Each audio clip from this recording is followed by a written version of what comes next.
वैदिक पर्सपेक्टिव के इस YouTube चैनल को सब्सक्राइब करें, वीडियो को लाइक व शेयर करें। ओम स्थिरम ही जानम एषाम वयः मातुः निह्एतवे यत सीम अनुह द्विता सवः।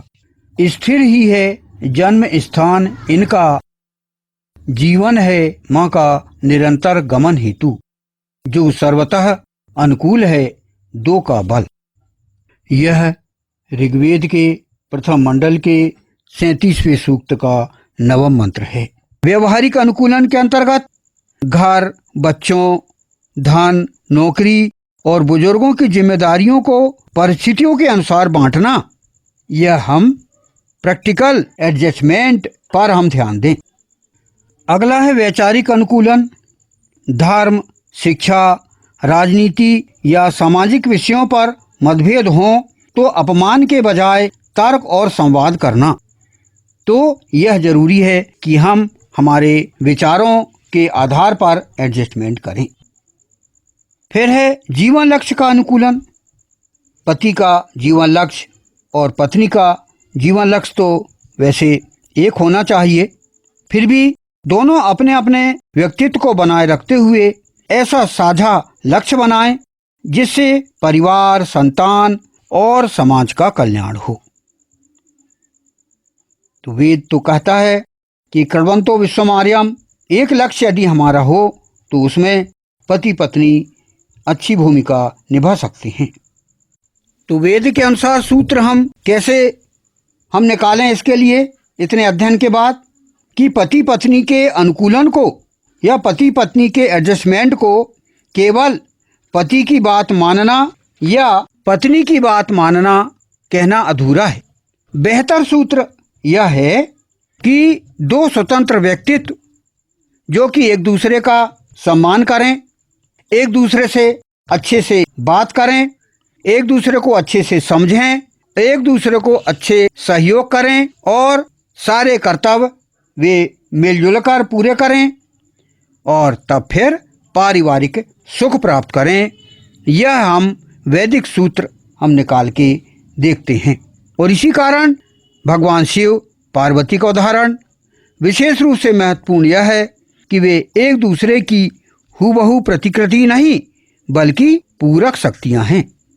उसी प्रकार भगवान विष्णु और महालक्ष्मी वे भी एक दूसरे के पूरक हैं। भगवान श्री राम और माता सीता वे भी एक दूसरे के पूरक हैं और भगवान श्री कृष्ण और उनकी सभी पत्नियां वे भी सब एक दूसरे की पूरक हैं।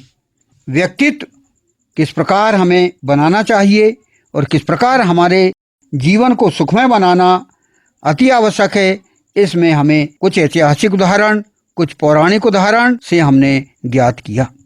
आज के पाश्चात्य कल्चर में एडजस्टमेंट यदि पति पत्नी के बीच हो गया तो बहुत बड़ी बात है।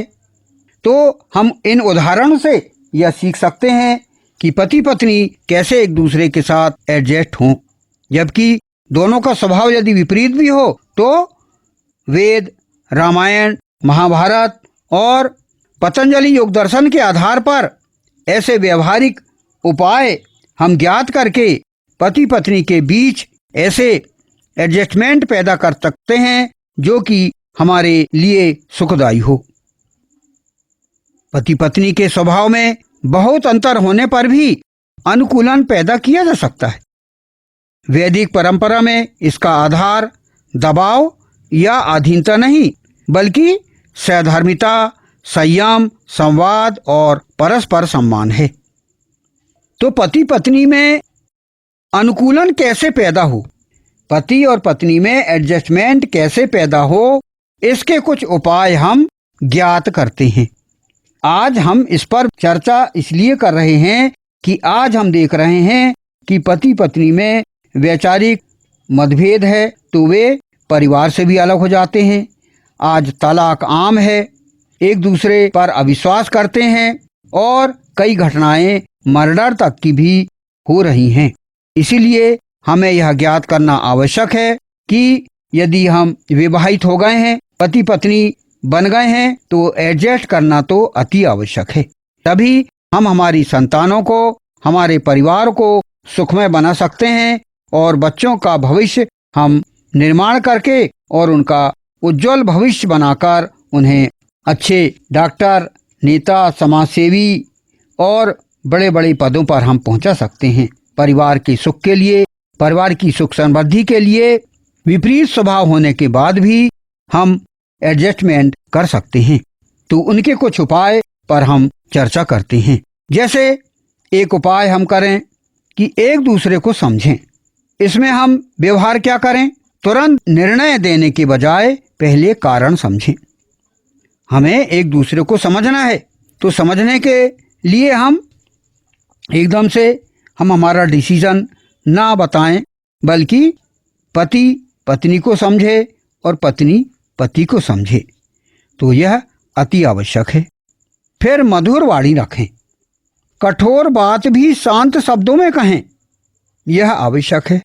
तो हम एडजस्टमेंट के कुछ व्यवहारिक उपाय हम ज्ञात कर रहे हैं, प्रैक्टिकल उपाय हम ज्ञात कर रहे हैं।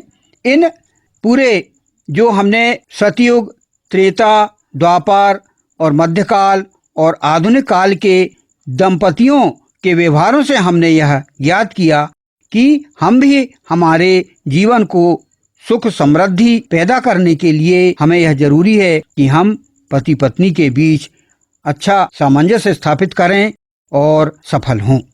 तो मतभेदों को शत्रुता ना बनाएं, यह अगला उपाय है। जो भी मतभेद यदि हो गए हैं तो उनसे हम दुश्मनी ना बढ़ाएं। विचार अलग होना संबंध टूटने का कारण नहीं होता। विचार अलग अलग हो सकते हैं पति और पत्नी के, तो हम एकदम दुश्मनी ना बढ़ाएं। कभी यदि क्रोध आता हो तो क्रोध में निर्णय ना लें, पहले शांत हों, फिर महत्वपूर्ण विषय पर बात करें।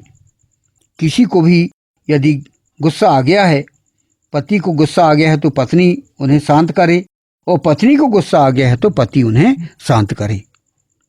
तो शांत होने के बाद ही महत्वपूर्ण विषय पर बात करें। फिर है एक दूसरे की विशेषता स्वीकारें। जो गुण अपने अंदर कम हो उसे साथी के गुण के रूप में देखें। व्यक्ति को ईश्वर ने एक विशेष गुण देकर भेजा है।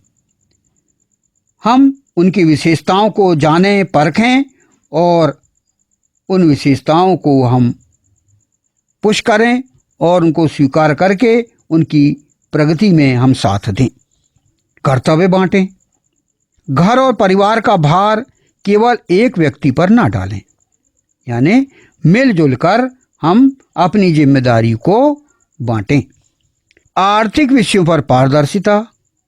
पति पत्नी के बीच जो आय है, खर्चे हैं और बचत पर जो भी राशि की बात होती है वह मिलकर निर्णय करें। यानी आर्थिक विषयों पर पारदर्शिता होना चाहिए और अपनी इनकम और अपने व्यय, अपने खर्चे और अपनी बचत, इस पर दोनों मिलकर निर्णय लें। फिर है बुजुर्गों का सम्मान करें। हमारे घर में माता पिता, दादा दादी सब होते हैं, तो दोनों परिवारों के माता पिता के प्रति संतुलित व्यवहार रखें।